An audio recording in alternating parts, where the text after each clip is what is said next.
Oh, tá ao contrário a câmera.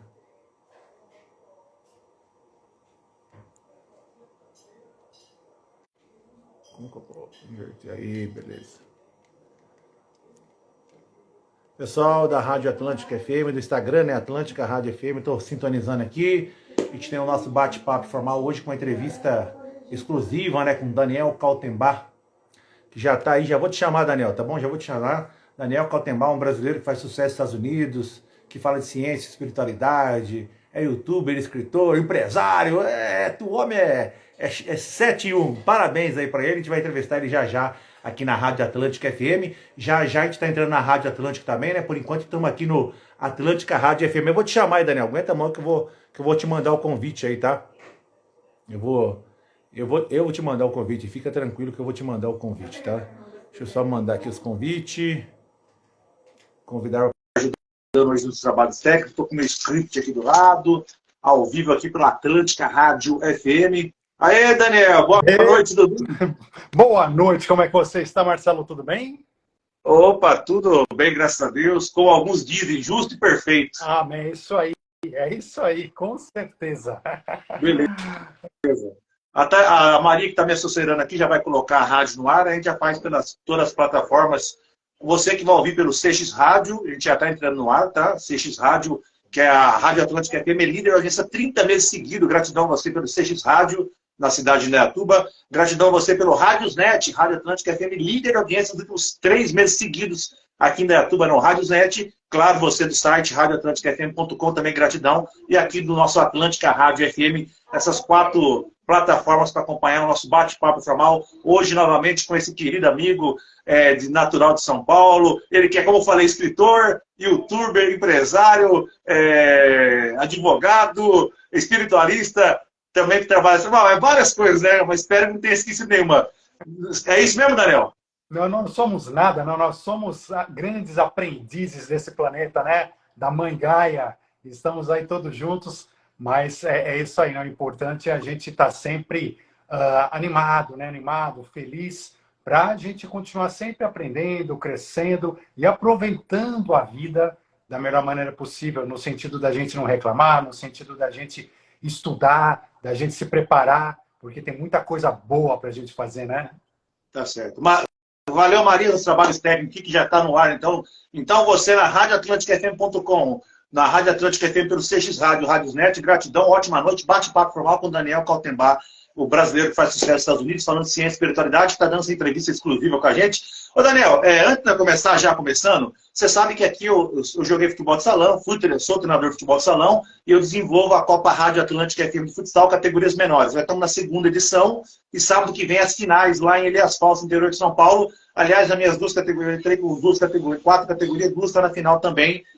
Mérito dos garotos lá. Mas você, quando criança, praticou algum esporte? A gente já comentou sobre isso, mas não me lembro. Se você jogou em algum clube, jogou alguma natação, ou futebol, ou tênis, enfim. Fala um pouquinho da sua infância, adolescência, atividade esportiva também.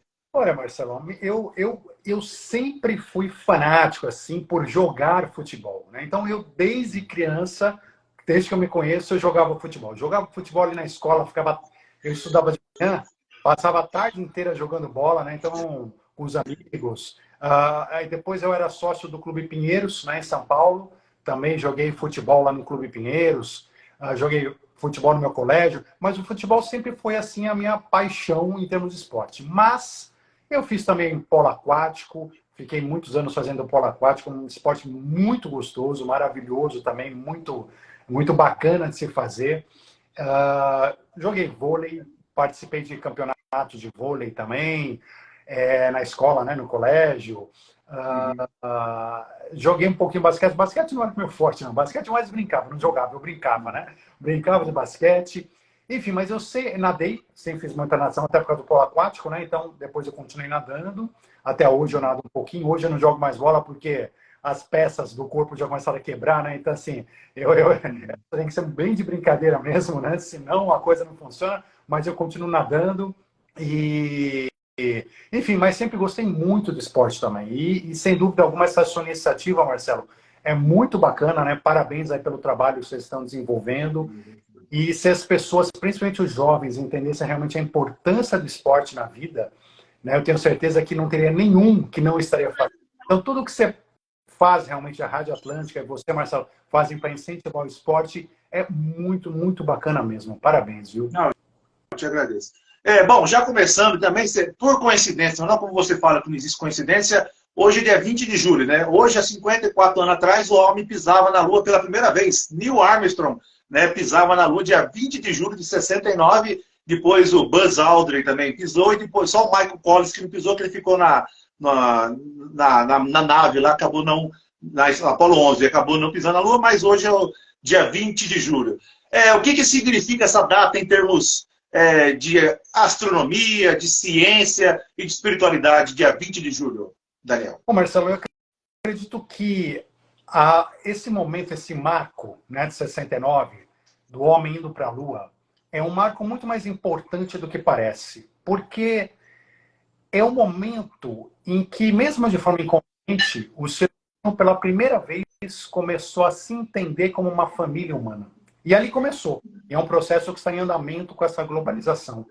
Então, desde então, nós começamos a nos entender, olha, nós indo para a Lua, ou seja, esse conceito de conquistar um satélite, aqui no caso, ir para outros planetas, são sonhos da humanidade. E a humanidade, como um todo, pega esse processo, pega essa conquista própria, como humana mesmo.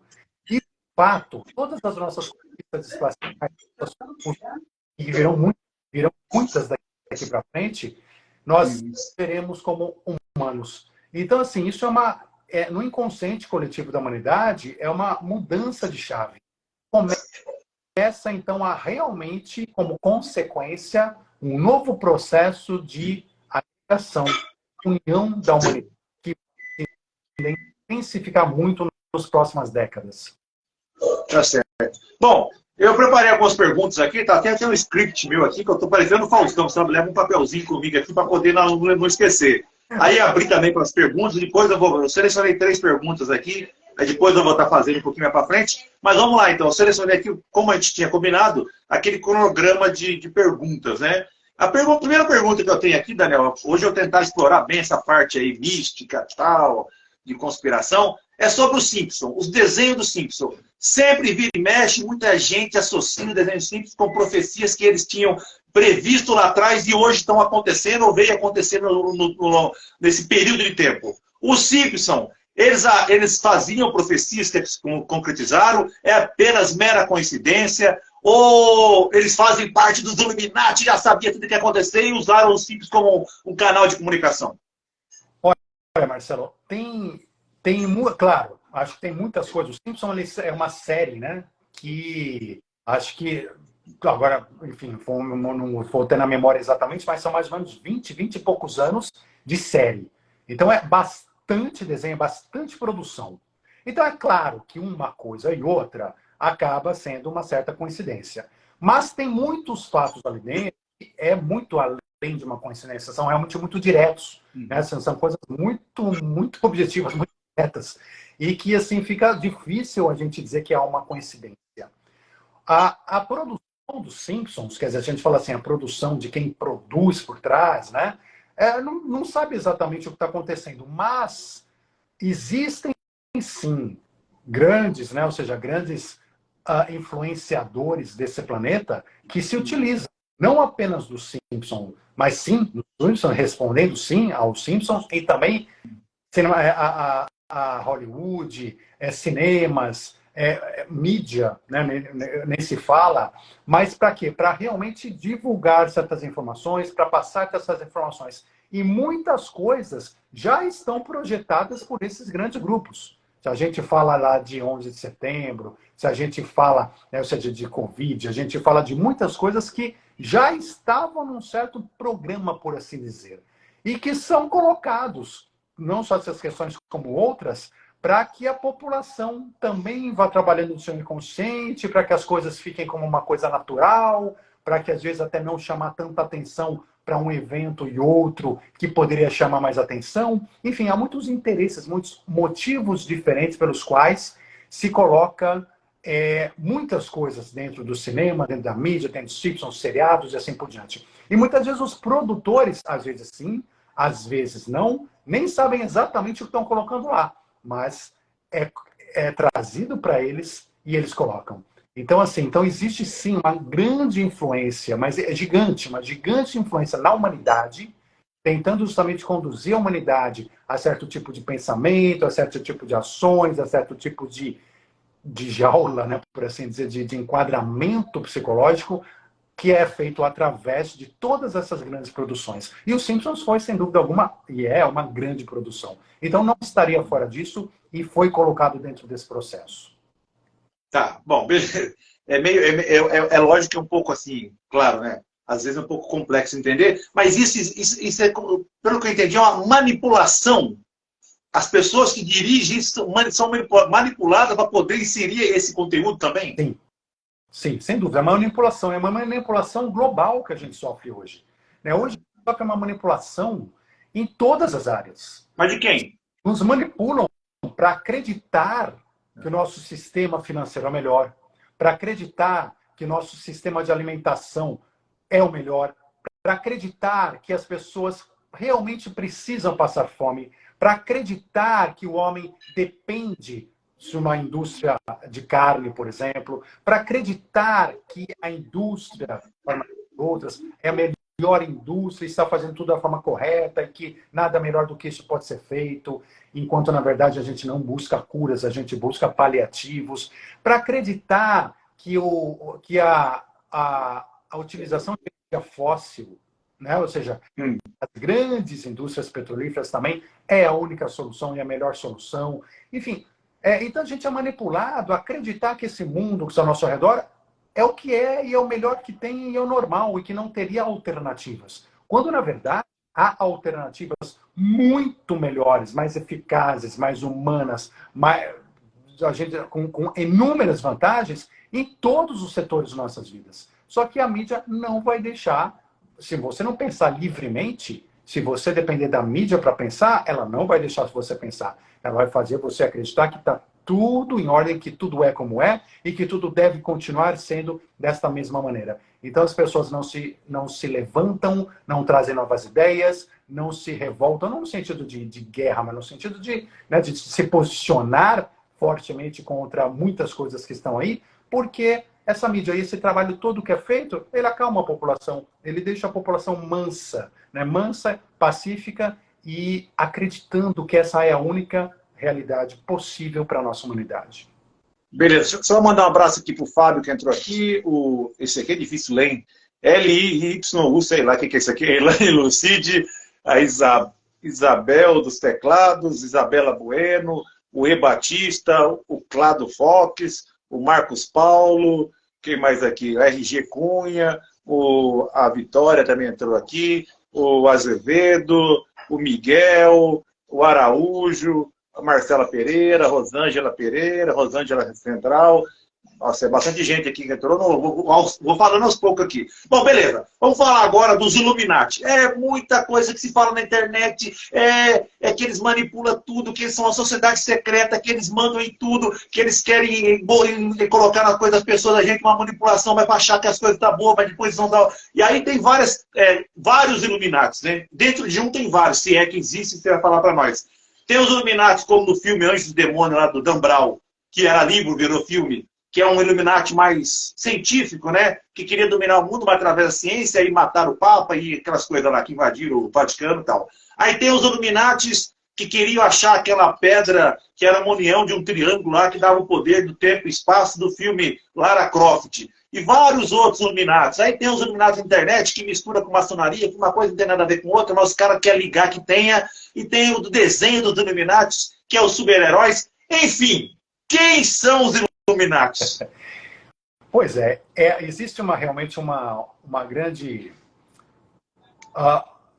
na verdade, não é por acaso, né? Um desentendimento, né? Do Illuminati. Illuminati virou uma palavra meio genérica, né? Para certas coisas. Mas Illuminati são... Se a gente pegar e for pegar atrás da palavra mesmo, né? Ou seja, da palavra, entendendo como sociedades secretas, existe uma sociedade secreta dos Illuminati que existiu ali mais ou menos em 1800 e alguma coisa, e que realmente era controlada por pessoas, por famílias riquíssimas, que controlavam, tinham um poder muito grande no mundo, e que essa sociedade secreta realmente foi muito influente em vários aspectos da sociedade. Estava na Europa e teve grandes influências em várias frentes. E assim como acontece hoje, né, quando a gente fala de globalistas, quando a gente fala de nova ordem econômica, quando a gente fala dos Illuminatis, então a gente faz a mesma referência aos Illuminatis. Não, então, uma coisa é a sociedade secreta, que é uma sociedade secreta que não é algumas que aparecem aí publicamente na internet, nada a ver com essas. É uma sociedade secreta. E esse nome Illuminati, ele é também dado hoje para grandes famílias de poder. Nós temos no mundo, as pessoas às vezes não entendem isso, mas nós temos aí 8 bilhões de habitantes, já basicamente, e desses 8 bilhões de habitantes, nós temos aí 5, 6 famílias. Nós estamos falando aí de uma centena de pessoas, 200, 300 pessoas, que literalmente dominam o mundo, que literalmente tem uma quantidade de dinheiro e poder que faz com que elas efetivamente dominem o mundo. E essa diferença de riqueza tão grande, que não há nada que eles não possam controlar, manipular, comprar, influenciar. Então, o que acontece? Eles fazem isso. Eles fazem isso na expectativa de... Primeiro, na expectativa de manter o poder. Segundo, na expectativa natural humana, né, do nosso ego humano de sempre querer ter o poder. Então, quem está com poder quer ter mais. Quem tem o poder não quer perder. E se você tem a possibilidade de controlar o mundo, você controla. E eles, de fato, controlam o mundo. Quando a gente fala controla o mundo, é um controle... Não é um controle extensivo ali, você é presidente, isso aqui. Porque os presidentes, os governantes de todos os países do mundo, eles estão abaixo, estão em degrau bem abaixo desses Illuminati. Esses Illuminati têm força política, de mídia, econômica, eles compram partido político, eles são donos de várias ONGs, eles controlam a mídia, eles compram... Enfim, então eles controlam nessa manipulação mesmo, no sentido de manter a sociedade da forma como eles querem que seja mantida. Eu não quero falar alguns nomes aqui, mas que todo mundo já conhece de algumas famílias e tudo mais, porque depois, no final, a gente acaba tendo problemas, né, nas redes sociais, mas é um controle que vai justamente a humanidade a seguir essa mesma linha que a gente estava conversando agora. Então as coisas vão seguindo como sempre são. Mas esses são os Illuminati. Né? O Illuminati verdadeiro são essas pessoas, quando a gente fala dessas grandes famílias que têm o poder. Agora, tem momentos que a pessoa fala de Illuminati vai estar falando da sociedade secreta, que é uma outra história. São também Illuminati, sociedade secreta, numa certa posição, principalmente nos séculos passados, e que as famílias também faziam parte. Não todas, ou seja, houve algumas mudanças ao longo desses 2 séculos, tal, mas é o mesmo raciocínio. O que a gente tem que pensar quando a gente pensa em Illuminati, na verdade, é a ideia. É uma ideia, não é pensar nessa sociedade secreta, naquela que existiram, mas é uma ideia. A ideia de que existem pessoas, por assim dizer, iluminadas, né? Pessoas que estão acima do padrão básico da humanidade e que realmente controlam a humanidade. E é muito difícil eles perderem esse controle, principalmente por causa disso, porque é uma lavagem cerebral coletiva, há uma influência. Então, assim, você acredita numa ONG, você acredita numa mídia, você acredita em alguma coisa e eles estão lá te influenciando. Então, quer dizer, eles se utilizam de partidos políticos contrários, de mídias contrárias, de ONGs contrárias. Então, tanto faz onde você esteja, você está sendo influenciado por eles. Então, é muito importante que a gente tenha um pensamento realmente independente, consiga na nossa vida pensar de forma independente para que, aos poucos, a humanidade consiga quebrar esse grilhão e consiga, de fato, tomar o poder, né, como humanos, como humanidade que somos. Só que hoje a verdade é uma, não adianta a gente tomar um poder e passar esse poder para um outro líder. Quando temos líderes, todos eles com uma espiritualidade ainda muito baixa, com um ego muito alto, com interesse de poder e ganância incríveis. Então, assim, a gente tem que primeiro trabalhar a humanidade, mudar realmente o pensamento da humanidade, a forma de pensar, de agir, fazer muitas pessoas despertar dentro desse planeta. E conforme essas pessoas vão despertando e a gente vai tendo mais e mais, uma massa maior de pessoas despertas, a gente começa então a ter o poder de baixo para cima para modificar isso de forma qualitativa. Antes disso, Tá. não adianta. Tá. Só mandar um abraço aqui para Márcia Bertola, para Yolanda, para o Adel. Ixi, agora veio o negócio meu aqui. Pera aí que agora subiu tudo aqui. Pera aí que eu vou achar aqui. A internet sabe como que é, né? Ivana, Débora, Ana Cláudia, Simone e Adelfa. Esse aqui, é um nome difícil, hein? Adelfa Stephanie, sei lá. Bom, é isso aí, pessoal. Abraço. Bom, antes de acabar essa parte do Illuminati, dentro do Illuminati, tem duas perguntas nessa pergunta mesmo, nessa resposta. Isso tem alguma coisa a ver com o suposto de Cristo, que ele vai chegar, que os Illuminati vai colocar o anticristo, que vai dominar o mundo? Isso é real, é ficção, ou a egrégora é tão grande que pode acontecer? E segundo, esse grupo que domina, independente de ser a família mais rica, eles podem usar, se é que é verdade, esse projeto Bumblim, para colocar imagens oleográficas, né, no céu, achando que vai estar chegando ET, ou que está chegando o novo Jesus? Isso tudo é possível acontecer?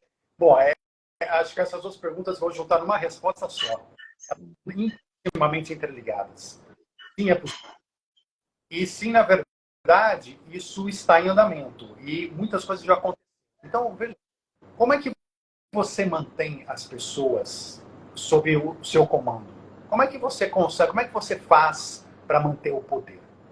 A humanidade só aprendeu um jeito até hoje. Não é o único. Jesus Cristo está aí para mostrar que não é o único.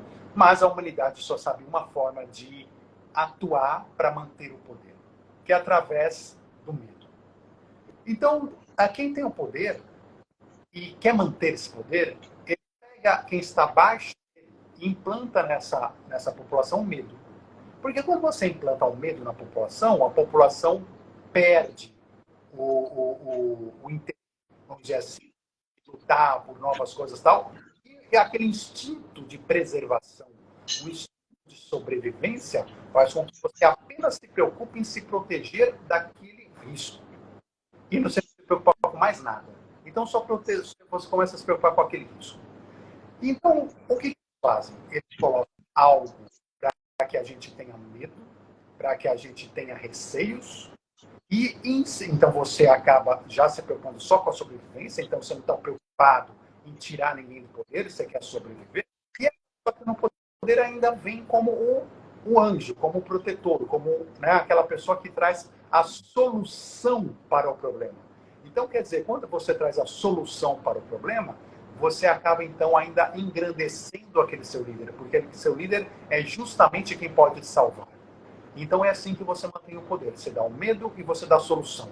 Então, você vai mantendo o poder. A nossa história é repleta desses casos, repleta.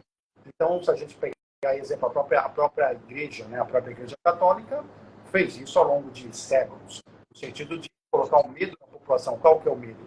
Olha, existe um inferno, né, um inferno do qual você vai sofrer eternamente e do qual você não sai. Então, você se cuide. E para você não ir para esse inferno, você tem que ser, né, estar na igreja, você tem que contribuir na igreja, você tem que, né, respeitar as hierarquias da igreja e assim por diante. E assim, né, se mantendo isso até hoje, e muitas através do mito. Ou seja, então, você vai para o inferno, mas eu sou a solução. E assim você vai mantendo coisas que não fazem sentido e que não foram trazidas por Jesus. Mas não vamos entrar na questão religiosa agora. Mas a mesma coisa acontece, você pega, a gente falando, citou 11 de setembro. É que 11 de setembro. 11 de setembro foi exatamente um grande teatro, ou seja, para colocar medo na população mundial. Depois do 11 de setembro, o que aconteceu? Tudo mudou, o mundo mudou. Então, todas a indústria bélica cresceu mais enormemente, toda a indústria de espionagem, de segurança. Então, aeroportos do mundo inteiro começaram a implementar novos equipamentos, nova segurança. Mudou o conceito mundial de. Por quê? Dando poder, de novo, a quem precisava manter esse poder. A gente vai falar outros temas polêmicos, a gente vai falar enfim, mas são vários temas, mas nesse sentido, é sempre... Então, você falou do Bluebeam, né? Sim. Sim, existe hoje já uma tecnologia, e essa tecnologia está aumentando a cada dia. Porque é uma tecnologia que as pessoas já estão vendo, já está sendo, pode encontrar no YouTube, publicamente, onde você coloca hologramas. Então, você coloca hologramas no ar, você faz baleia voar, você faz shows aéreos com holograma. Então, né, você põe um estádio, coisas maravilhosas, e todo mundo está vendo aquilo, um holograma que hoje já é incrível. Hoje você olha, já parece extremamente real. Põe mais 5 anos nisso e põe essa tecnologia ainda dentro dos desenvolvimentos militares e tudo mais, você tem assim, você coloca coisas no céu, você coloca coisas na frente da população que ninguém vai jamais conseguir diferenciar um holograma da realidade. E um dos projetos que existem para a próxima fase, terror, né, medo, de colocar medo na população, a última foi, e está sendo ainda, então utilizando, que foi o terrorismo. Então, né, que foi quando começou o setembro, colocaram o terrorismo, e aí sim, terrorismo eu posso invadir o que eu quiser, onde eu quiser, matar quem eu quiser, porque assim, se é terrorista e eu classifico ele como terrorista, eu passo a ter qualquer coisa e assim vai. Só que isso vai se enfraquecendo e a próxima fase que está projetada, se vão fazer ou não, depende muito disso, da gente divulgar, da gente falar, da gente estar preparado para isso, são duas coisas. Uma coisa é a volta de Jesus. Mas a volta de Jesus como? Jesus prometeu que ia voltar nos céus e tudo mais. Então é a projeção de um grande teatro no céu como se fosse uma volta de Jesus, uma volta angelical, um trabalho nesse sentido.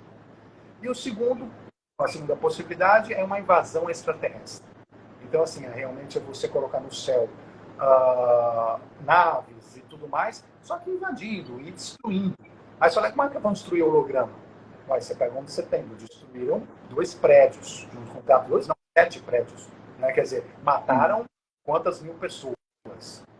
Então, o que acontece é a mesma coisa. Eles, através de hologramas, junto com bombas aqui, junto com mísseis aqui, e tal, vão causar um monte de destruição e fazer com que a população pense que realmente é uma invasão extraterrestre. E aí a mídia, isso que a gente falou, essa manipulação toda, a mídia imediatamente é extraterrestre, é isso. Todo mundo acreditando, mais uma vez, vai vir a solução. Aí o que acontece? Certas famílias, certos poderes, certas empresas têm a solução da arma correta para destruir aquela nave, a solução para proteger a humanidade, a solução, né, e além do que da liberdade de todo mundo, porque nesse momento estamos em guerra, então não há liberdade para ninguém. Então isso é um projeto, é de fato um projeto. Se vão implementar ou não, né, uma das defesas da humanidade é essa, é conversar. Ou seja, se amanhã a gente vê Cristo no céu, os alienígenas no céu invadindo, vamos parar para pensar. Para pensar. Se você ouvir a mídia e acreditar em tudo, para pensar que mensagem é essa que trouxe. Como é que de repente tem extraterrestres invadindo? Os extraterrestres não vão invadir nunca, a gente nunca. Então a gente tem que ter coerência para a gente poder lutar contra tudo isso. Mas isso é uma realidade. Tá certo. Bom, deixa eu mandar um abraço aqui para a Eliane, que também entrou, também a Alana, a Gabriele, também a Célia, também agora a Neide, também o Gustavo Matos. Gratidão por todo mundo que está acompanhando o nosso bate-papo formal aqui na Rádio Atlântica FM.com, aqui no Instagram Atlântica Rádio FM, junto com o Daniel Kaltenbach, escritor, youtuber, professor de ciências, que é mais espiritualista, advogado, empresário. Esse grande brasileiro faz sucesso nos Estados Unidos aí, que está com a gente mais uma vez. Gratidão. Vamos falar agora dos 3 casos maiores de ufologia no Brasil.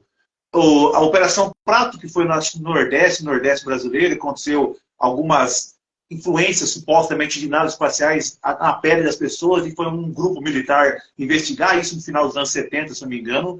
Teve depois a Noite dos OVNIs no Brasil, onde a própria Força Armada reconheceu que houve OVNI, e teve jatos da Força Aérea que foram até abater, mas não conseguiram esses OVNIs, foi em 86, se não me engano. E o mais famoso de todos, o ET de Varginha, que supostamente 2 criaturas foi achado no terreno baldio, as crianças viram, avisaram os policiais, depois avisou o exército, supostamente uma uma dessas criaturas foi pega viva, que supostamente estava em Campinas, e coincidentemente ou não, teve um grupo militar dos Estados Unidos que veio 4 dias depois para o Brasil. Coincidentemente ou não.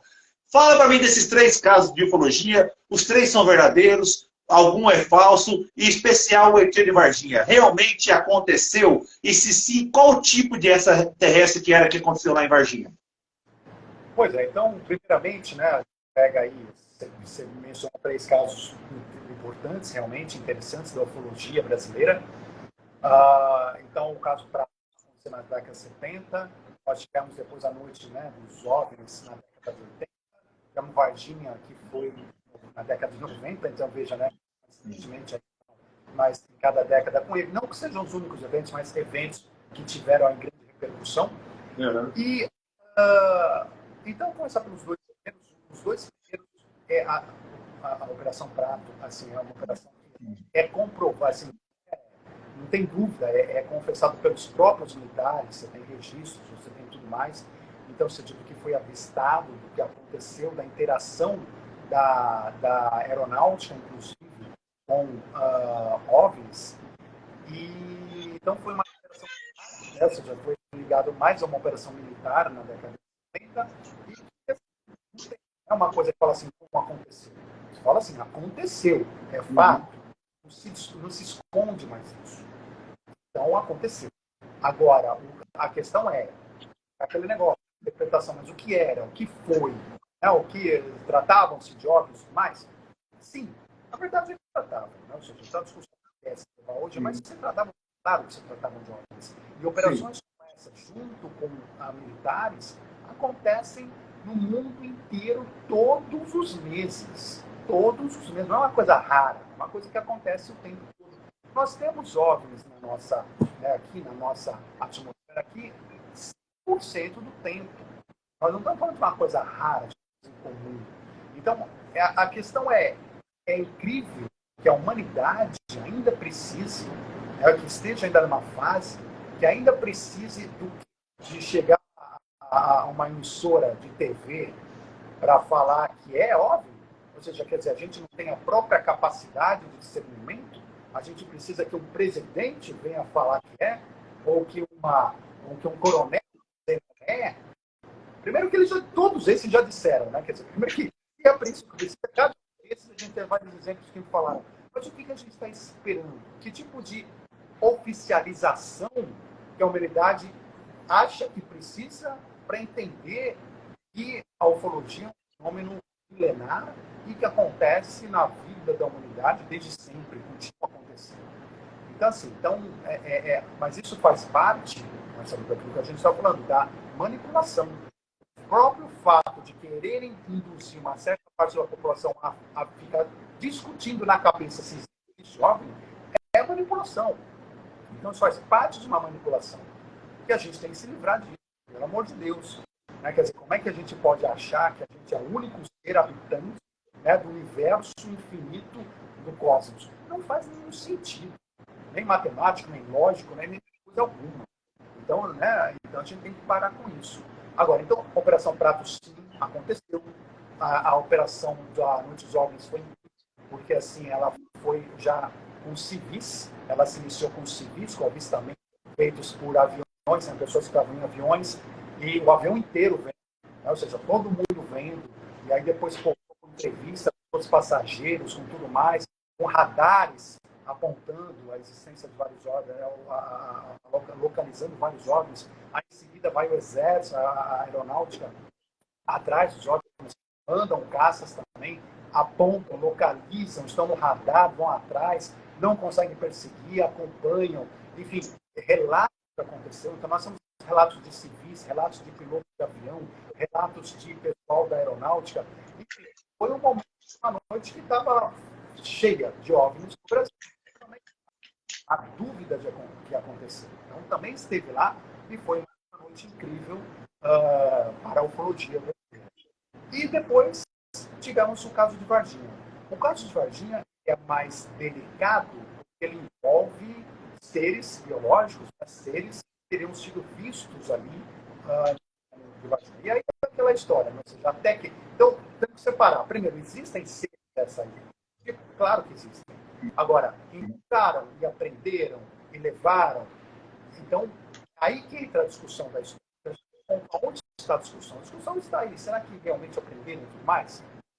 E, de fato, ali em Varginha, e aí, né, houve uma movimentação do Exército, que toda a cidade comenta, testemunhou, e aí depois isso foi para Campinas, para São Paulo, ou seja, o Exército realmente americano vindo para o Brasil logo em seguida. Enfim, então toda essa movimentação é uma demonstração clara de que de fato aconteceu alguma coisa, de que de fato existiu alguma coisa muito diferente ali. Né? Então, assim, isso não acontece do nada. E essa poderia até ser. Por que teve essa repercussão toda? Teve a repercussão toda, porque imagina, né, uma pessoa que fala, eu vi um ET, dois ETs ali no meu jardim. Gente, isso acontece todo dia aí, tem pessoa Claro. Todo dia. Ou seja, mas por que dá repercussão? Porque tem uma veracidade. Porque existiu uma movimentação. Porque muitas pessoas estavam vendo movimentação de hospitais, movimentação de carros, movimentação de exército, movimentação da população em geral. As pessoas foram entrevistadas logo em seguida. Uma série de coisas. Uma série de coisas. Então, assim, mas que tipo de ET parece ser? Então, o que parece que aprenderam ali, não sei, existem um tipo de ET que parece ser, ou seja, parece ser, que não é exatamente o ser mais inteligente do planeta. Na verdade, é tipo um macaco, por assim dizer. Tá? Ou seja, não vamos dizer que a gente conseguisse desenvolver um macaco para fazer algumas experiências, para ver algumas coisas. Então, a gente se utiliza. Veja, nós, seres humanos, já mandamos cachorro para a órbita terrestre, já mandamos macaco para a órbita terrestre. Sim, porque a gente se utiliza. Só que a gente não conseguiu ainda desenvolver ele o suficiente para fazer uma operação mais inteligente. Se bem que macacos usados na órbita terrestre, inclusive na ISS... Mas, Daniel, nesse caso aí do ET de Varginha, foi comentado alguma coisa de nave nas localidades? Porque eu sempre falo dos ET, mas eu vejo falar pouco da nave em si. Da onde surgiu esse ET?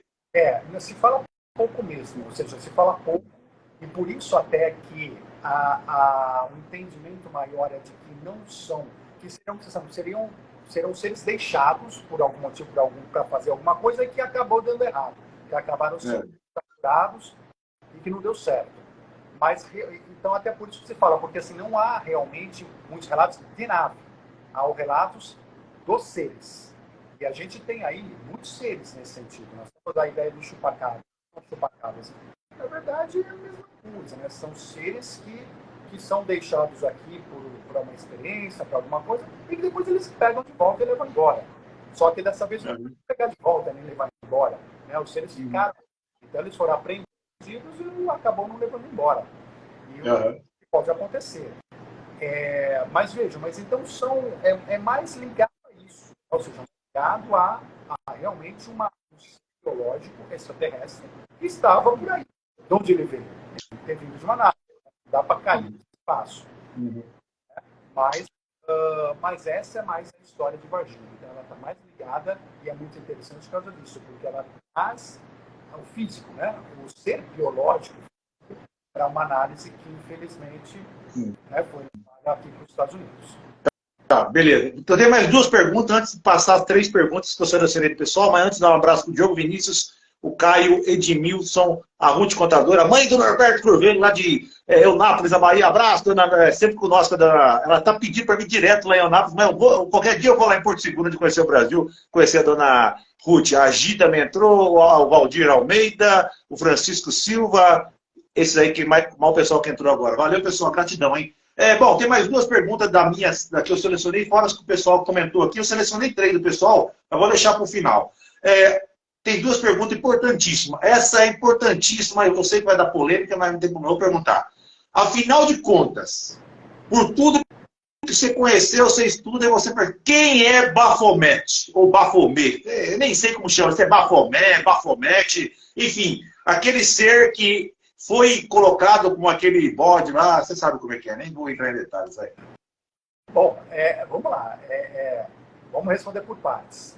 Em primeiro lugar, a figura da Baphomet, aquela figura aproximada de um bode, com chifre, né? Com rabo, com tridente. Toda essa figura, essa que depois você vai modificar a figura, uns desenhos um pouco mais feio, outros mais bonita, outros mais... Enfim, mas a origem disso, dessa figura, ela não é nenhuma origem do catolicismo, por assim dizer, do inferno, do catolicismo, lá de muito tempo atrás. Ela, vamos dizer, de anterior, ela surgiu sim com o catolicismo, mas quando foi que ele trouxe isso?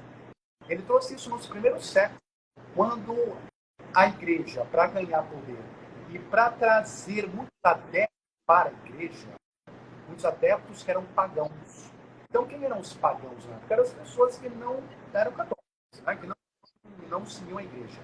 E que acreditavam em outros rituais, outras religiões, outros deuses. E esses pagãos, eles acreditavam, muitos deles acreditavam, e era muito comum, em alguns entes da natureza. Então, havia alguns entes da natureza, né, que acreditavam que eles é a representação de que vem, inclusive, até dos gregos. Ele já existia antes essa representação do bode, com a cabeça, e às vezes até com o corpo nessas naturezas, até a parte de baixo com o corpo humano, em cima um bode, enfim, com um dente. Exatamente essa figura existe como protetor da natureza em algumas religiões pagãs anteriores. Então, daqui surge a questão dessa figura. Aí o Baphomet, ele está ligado a um desses deuses, é uma dessas figuras. Só que a Igreja Católica, quando trouxe tudo isso, como as pessoas idolatravam, né, Baphomet, idolatravam todas as figuras, ela trouxe isso como uma coisa ruim. E começou a trazer a figuração disso como o próprio demônio. Então, o que acontece? A Igreja está criando no imaginário popular que aquelas figuras são do mal. E aí não preciso nem falar, né? Essas figuras são do mal. Até que significa o contrário, figuras são do mal. Mas aqui foi a origem do Baphomet. Então, é importante entender isso. Agora vamos falar do demônio, talvez, né? Do capeta, mas se vê que o capeta, o demônio, ele não é essa figura. Ele é essa figura. Essa figura é mítica. Essa figura foi criada. Essa figura não existe. Existem esses espíritos, esses poucos espíritos, que às vezes, no plano astral, em umbrais, em situações locais mais baixos, porque eles também são humanos, muitos, ou convivem com humanos nos últimos séculos.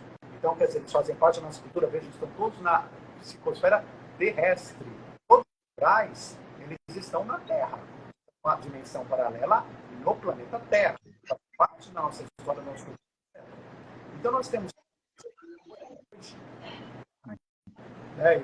irmãos aí que ainda pouco evoluídos, e a gente eles plasmam uma forma parecida para justamente amedrontar, ganhar poder, ou às vezes até porque eles se entendem daquela maneira. Tamanha a falta de amor que existe dentro deles naquele momento. Então, isso tudo passa para o psicológico, passa, né, para o nosso coletivo, espiritual e não espiritual. Então, você pode, sim, de fato, ver hoje, encontrar no plano astral, e às vezes uma pessoa com uma mediunidade maior pode ver alguma coisa, que vai ter aquela figura. Mas, veja, tudo isso é consequência. É consequência de uma coisa lá atrás que foi sendo trabalhada pela própria igreja. Agora, existe o inferno, né? Aquele inferno da Igreja Católica, né? Com fogo, né? Que você vai entrar lá, não existe esse inferno. Existem locais infernais. Existem umbrais, locais infernais, locais parecidos com este inferno. Né? Quando a gente fala da Divina Comédia, é fantástico. Ele fala de vários infernos, né? Já, né? lá atrás, mas que realmente existem em outras situações. Só que não é um inferno eterno. São situações, são locais que criados pela psicosfera de várias pessoas que estão naquela mesma mentalidade, naquela mesma frequência, e que se tornam locais infernais, mas dos quais qualquer um pode sair a partir do momento que evolua, que desperte, que faça suas orações, enfim, tem várias maneiras de sair. Mas aquele inferno não. E aquele diabo? Existe aquele diabo, né? Primeiro, já entendemos que de evidente também não existe que sejam espíritos que estão tomando dessa forma por esses motivos que nós conversamos. Caso contrário, não existe ninguém se opondo a Deus. Não existe uma oposição a Deus. Deus é o todo. Ou seja, então o ser humano dentro do planeta Terra, no universo, nesse planetinha, esse grãozinho de areia, ele quer dizer que dentro da Terra dele, o diabo que se opõe a Deus. É uma loucura, é uma arrogância, humana, né? Chegar a acreditar nisso. Imagina se a gente tem o privilégio de ter dentro da nossa Terra aqui um serzinho que se oponha ao Deus. Não existe isso. Muitos espíritos, muitas entidades, consciências com pouca evolução e voltadas ao mal. Isso existe. E vão muitas vezes se fazer aparecer como se fosse um diabo, como a gente fala. Mas essa figura oposta a Deus, não. Tá bom. Deixa eu mandar um abraço para Cris Carvalho, para o Brandolin, para o Gabriel Leopoldito, o pessoal que entrou agora, tem mais um pessoal que entrou aqui, deixa eu achar. Cláudia Guirreis, o Zaira Valim, a Mara Gisele, o pessoal que entrou tudo aqui. Nossa, deu mais de 80 pessoas aqui, hein? Gratidão a todo mundo aí, parabéns aí, Daniel. Minha última pergunta, Daniel, depois tem as dos nossos ouvintes aí, tá? Nossos ouvintes, web ouvintes, né? E também o pessoal do Instagram. Essa pergunta é duas, uma só. O Cauã também entrou, um abraço para o Cauã. O domo da rocha. A rocha que supostamente Abraão ia sacrificar Isaac quando Deus interviu. Ali foi construído o Templo de Salomão e, posteriormente, a mesquita que está lá hoje, onde supostamente Maomé subiu aos céus ou esteve presente, conversou com Deus. Alguma coisa assim, recebeu do arcanjo Gabriel. Cada um fala uma coisa. Uns falam que o arcanjo Gabriel entregou o Alcorão para ele ali, outros falam que dali ele subiu para o céu, mas enfim. O domo da rocha. A pergunta que eu tenho, junto com os templários, foi ali que os templários achou essa coisa mística que hoje, até hoje, tem como se fosse um plano metafísico que consegue se encontrar com Deus? Enfim, por que que ali é o lugar mais importante do mundo? E já acrescentando, eu vi uma imagem uma vez que supostamente justo ali pairou uma nave que lançou como se fosse um raio, alguma coisa, exatamente nesse local, e puxou para cima. Ali é o ponto central do mundo que conecta com Deus, e foi ali que supostamente os templários achou aquela anel que Salomão tinha que controlava os daimons? Pois é, essa região, né, ótima pergunta, né? Essa do mundo é considerada a região mais sagrada nesse ponto, né? O domo ali é considerado o ponto mais sagrado do mundo. Por quê? Porque 3 religiões, as maiores religiões do mundo, que é justamente o judaísmo, o islamismo e o cristianismo, né? Essas 3 religiões, elas têm, são religiões do livro, chamadas religiões do livro, ou seja, tem a origem na Bíblia, então elas têm aquele ponto como um ponto sagrado, e cada uma, então, quer reivindicar aquele ponto como um ponto extremamente sagrado. E, de fato, aconteceram momentos históricos ali de extremamente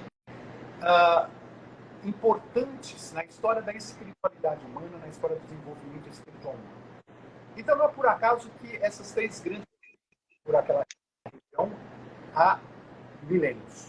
Inclusive, aí você fala dos templários, né? A gente sabe, né, onde os templários também foram fundamentais em todas as cruzadas, que eram para justamente reconquistar, para tentar manter o caminho a Israel, àquela região toda, e fazer com que as pessoas pudessem peregrinar tranquilamente, indo e voltando para aquela região, tamanha importância de lá. O que aconteceu ali?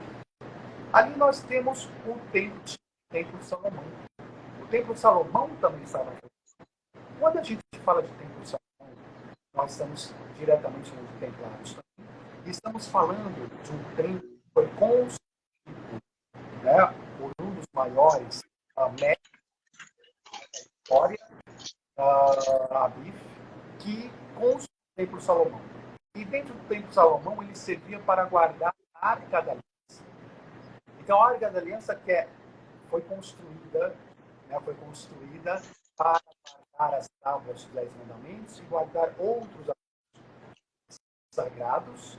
A Arca da Aliança é um artefato de tecnologia alienígena. Se a gente lê a Bíblia, nós vemos vários momentos da Bíblia em que a Arca da Aliança ela tem poderes sobrenaturais. Então, através da Arca da Aliança, você conversava com Deus. A Arca da Aliança, ela levava o povo israelita pelo deserto. Como é que ela levava? Isso está na Bíblia, tá? Ou seja, ela levava, sendo de dia uma fumaça, que às vezes ela se levantava e o povo via fumaça, e à noite uma luz, lembrando que o povo seguia aquela luz. E assim foram 40 anos seguindo esta Arca da Aliança, seguindo essa fumaça, seguindo esta luz, comendo maná, a comida que caía dos céus no meio do deserto. Viveram 40 anos comendo maná. Então, assim, aí eles foram construir a Arca da Aliança, depois o Templo de Salomão, e o Templo de Salomão guardava essa arca ali. Então, era o local mais sagrado do mundo, e de fato, a arca, ela é uma fenomenal. Então, os templários começaram a história dos templários começa ali, começa na proteção dessa arca. Só que, posteriormente, destruiu o Templo de Salomão, aí começa toda a história que a gente conhece. Os judeus têm lá só um muro, né? Um muro do Templo de Salomão, eles fazem as suas orações ali, tem um dom, tem uma história de Cristo ali no meio, enfim, aí acontece tudo o que acontece. Mas é por isso que é um local tão sagrado e ele representa, vamos dizer, os judeus e tudo mais, eles têm a expectativa de que de reconstruir o Templo de Salomão. E reconstruindo o Templo de Salomão, a expectativa é que essa Arca da Aliança retorne. E essa Arca da Aliança retornar significa para os judeus a volta desse poder todo, dessa tecnologia, e para os cristãos a volta de Jesus, que dizem que Jesus, a segunda vinda de Jesus, viria ali, exatamente naquele ponto também. Assim como para a religião islã, né? Ou seja, aquele ponto também, ali também pode voltar o seu patriarca. Então vejam, todo mundo com a expectativa de ali, mas o que é a volta de Jesus Cristo ali? A volta de Jesus Cristo, na verdade, né, Jesus, ele não vai voltar, mas a volta de Jesus, ela também está representada ali por essas religiões, a humanidade tem que parar, né, ou seja, dessa briga pelo local mais sagrado do mundo, é o local que mais gerou sangue da humanidade até hoje. Então, quando essa briga acabar, esse sangue parar de ser derramado, Jesus está de volta. Ou seja, nós temos a arca está de volta, Jesus está de volta, né? Moisés está de volta, Maomé está de volta, e a gente tem, então, uma nova fase da humanidade. Então, isso tudo é uma coisa ativa. Tá. Nós estamos quase no fim do programa, vou ter que tentar acelerar aqui com você. Entrou o Josimar também, entrou o filho Efe, entrou a Sandra, entrou o Calzinho. Quem mais que entrou aqui? Beleza, acho que falei todo mundo. Ó, eu selecionei 3, foram 28 perguntas, selecionei 3 aqui e umas emendei aqui e tal. Foi o mais jeito mais fácil que eu consegui aqui. Bom, você sabe como é que é, né? O 20, cara, pergunta o que quiser. Então, primeiro foi aqui o Rogério PH de Campo Grande. E você, Marcelo, boa tarde e tal. Pergunta para o Daniel o seguinte. Vou perguntar, né? Como ganhar na loteria com a lei da atração? Pô, Aliás, a maioria perguntou isso. Todo mundo quer ganhar na loteria. é uma ótima pergunta. Ontem eu estava numa palestra, a gente engraçado que comentou justamente sobre isso também, né? Você vê que é uma coisa que todo mundo quer, né? Todo mundo quer. Mas, gente, vamos lá, né? A lei de atração. Em primeiro lugar, o que vendem de lei de atração por aí, pela internet, mas, em geral, vendem muita coisa errada. Né? Vendem muita coisa que não é exatamente como é. Ou seja, por quê? Porque, em geral, as pessoas falam assim, olha, o que é a lei da atração? O que você quer, se você desejar, se você né, olhar o bilhetinho ali, pensar, se quiser, você vai conseguir, você vai conseguir então trazer o que você quiser na sua vida, quer, pelo que você deseja.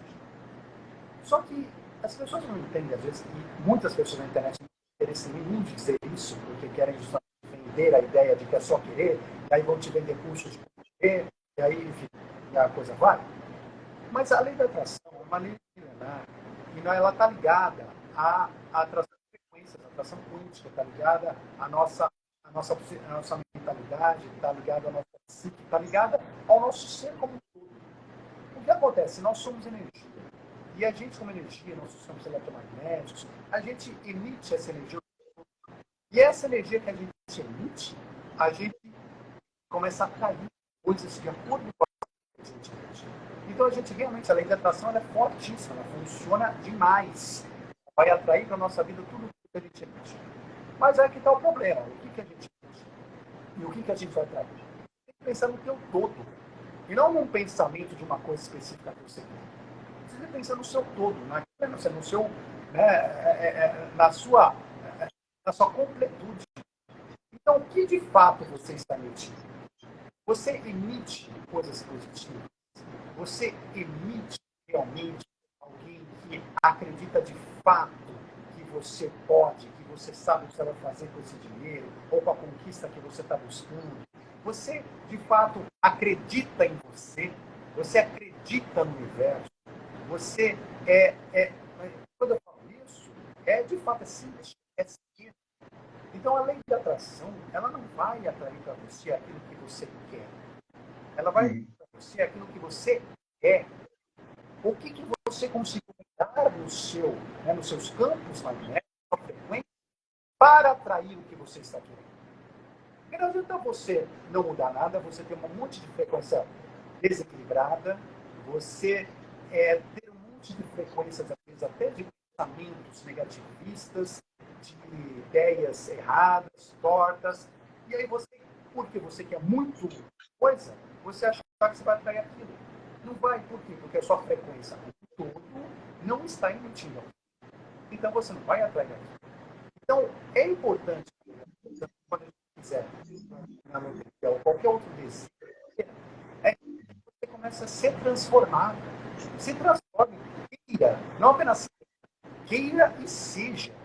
Se transforme, sabe? Acredite em você, busque. Tem pessoa que quer ganhar na loteria, fala, nem joga, né? Quer dizer, joga o bilhete, né? Então assim, mas seja o que for, mas busca, seja aquilo que você quer buscar. Entende a diferença? Então assim, se é uma coisa que você quer, o que você precisa para conquistar? O que você precisa para chegar lá? O que você precisa ter? O que você precisa aprender? O que você precisa saber? Vai atrás, seja. Porque a hora que for, você está emitindo aquilo e você está imediatamente começando a atrair tudo aquilo que você quer. Beleza. Ó, o Clemerson entrou, também entrou a Maria Goretti e também o Israel. Abraço para todo mundo aí. Tentar acelerar, Daniel, rapidinho, ó. A Fabiana aqui de Campinas perguntou o seguinte: pergunta para o Daniel se o anticristo realmente vier, como seria essa forma que ele vai se apresentar? O anticristo já veio. O anticristo já está aqui. Já está aí? Já está aqui. Mas o que é o anticristo? O anticristo, ele faz parte dessa terceira aliança. Não dá tempo de falar agora, mas já falamos até aqui, né, do nosso programa, da primeira aliança do Deus Pai, da segunda aliança do Teu Filho e da terceira aliança do Espírito Santo. Nós estamos no momento da terceira aliança do bem para o mal. Então, o que acontece? O anticristo é essa energia, uma energia pesada, uma energia forte que já está espalhada pelo mundo, que está gerando maldade de muitas pessoas, que está gerando não preciso nem falar o quê, que está gerando o homem guerras, que está gerando o homem para manter o poder, falamos aqui no nosso programa, para manter o poder, ele manter a fome no mundo, manter desigualdades, manter atrocidades. Esse anticristo, ele está a cada dia em nós, na nossa mente, no nosso dia a dia. E se você não prestar atenção, esse anticristo, ele te converte. Ele te converte no mal.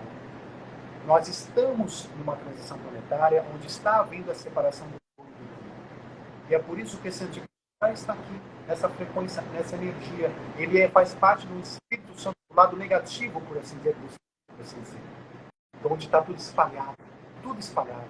O anticristo ele está sendo representado por milhares de pessoas físicas humanas, e não uma, milhares de pessoas físicas humanas que estão com um programa de propagar uma certa maldade, propagar o insucesso da transição planetária. Tudo isso está acontecendo à nossa volta. Enquanto a gente está distraído, esperando aparecer uma pessoa, que seria um anticristo, o anticristo está aqui fazendo a festa na mente, na cabeça, no coração das famílias, dos países, da sociedade, e é isso. Vamos trabalhar com esse anticristo hoje, nessa transição planetária, trazendo Cristo para o nosso coração, os ensinamentos de Cristo, trazendo o que é o Cristo para dentro de nós, para que a gente consiga fazer essa transição planetária de forma correta para a humanidade, que a gente evite um apocalipse maior para a humanidade e que, principalmente, que cada um de nós possa ser um trigo e não um joio, que possa, após a transição planetária, continuar em Gaia num mundo melhor e não ser mandado, né, para um outro planeta mais primitivo, porque ouviu Cristo ou estava esperando o anticristo como uma pessoa específica, o anticristo estava destruindo já a sua vida. Tá, última pergunta. Agora a Ana Padilha, lá de Franca. Ela assim, Daniel, se é verdade que tem o processo da reencarnação, quantas vidas em geral a gente tem e quantas a gente é homem e quantas é mulher? Tá ótimo. A Ana Padilha de Franca. Excelente pergunta. Bom, encarnação como o quê? Então eu vou imaginar que a sua pergunta é a encarnação como ser humano. Porque encarnação a gente já teve tantas que não dá para contar. Até porque a gente vai mudando de consciência para uma consciência absolutamente para consciências mais elevadas. Vocês imaginem que nós temos reinos mineral, reino vegetal, reino animal, reino hominal dos homens, temos reinos superiores, angelicais, vários reinos que estão, né, pela frente. E cada reino faz parte da nossa evolução, faz parte da nossa consciência. Então, o mineral, o vegetal, o animal, todos eles têm consciência, todos eles têm alma, todos eles se desenvolvem, assim como nós também já desenvolvemos até chegarmos aqui. Então, o nosso passado é enorme, é muito maior do que a gente pensa. Agora, como humanos, nós chegamos no momento em que nós nos transformamos, ou viemos ter a experiência de humanos, já com um corpo mental um pouco mais evoluído, que nos permite ser humanos, né? Porque antes a gente estava no reino animal, e esse mental mais evoluído nos trouxe para um novo patamar de humanos. E como humanos, nós estamos falando de planeta Terra. De novo, tem pessoas que já estão reencarnando antes de ser humanos em outros planetas com outros seres. Voltando para a Terra, como humanos, aqueles humanos que já estão aqui há muito tempo, porque tem uns que não estão aqui há muito tempo, que vieram de outros planetas, os humanos que estão aqui há muito tempo, tem aí suas... Ou seja, é que depende da evolução de cada um. Mas tem alguns que tem poucos que são capelinos ainda, que vieram aqui há alguns milhares de anos atrás, exilados de capela. São pouquíssimos. Mas aí existe ainda alguma coisa. Então, assim, é difícil falar um número. O número varia de pessoa para pessoa grandemente. Mas você pode colocar aí, vai, pelo menos umas 50 encarnações aqui nesse planeta, fácil. Né? Ou seja, a não ser que muitas pessoas que estão vindo do planeta semelhante pela transição planetária para viver com a gente essa transição planetária. Homem ou mulher? Homem ou mulher depende também da necessidade, da experiência de cada pessoa. É difícil falar porque é individual, é para cada pessoa. Mas não me surpreenderia se a gente tivesse uma média tirada, que a gente descobrisse que essa média é mais ou menos 50-50. Porque a gente vai ter experiência mais feminina e também vai ter experiência mais da energia feminina. É importante, as duas são importantes para o nosso desenvolvimento espiritual. Beleza, ó, estamos chegando ao fim do nosso programa. Passou rápido mais uma vez, sempre um bate-papo assim agradável, com esse conhecimento que você tem para trazer para a gente. Mais uma vez eu agradeço aí a sua disponibilidade. De uma para outra agora foi até rápido, né? A última fizemos, se não me engano, em abril, né? E agora a gente conseguiu fazer essa entrevista um pouco mais completa. Eu te agradeço muito. Desejo para você um ótimo ano, umas boas férias que você vai pegar agora aí. Um ótimo ano. E quem sabe ano que vem, quando a Rádio Atlântica FM completar 5 anos, eu espero fazer uma pessoalmente com você. Ou aqui no Brasil, quando estiver passando umas férias aqui, ou quando eu for aí conhecer os Estados Unidos, eu pretendo conhecer aí, se Deus quiser, quem sabe ano que vem já. Quem sabe a gente pode fazer uma pessoalmente para completar os 5 anos da Rádio Atlântica FM.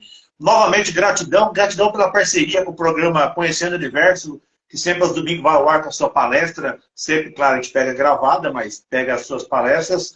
E, como eu falei mais uma vez, gratidão e desejo sucesso para você, viu? Eu que agradeço, Marcelo, agradeço imensamente a você, Marcelo, né, a Rádio Atlântica, pela oportunidade, não só desse encontro de hoje, como encontros anteriores, como pelo programa, né, de domingo também, que a Rádio Atlântica tem levado.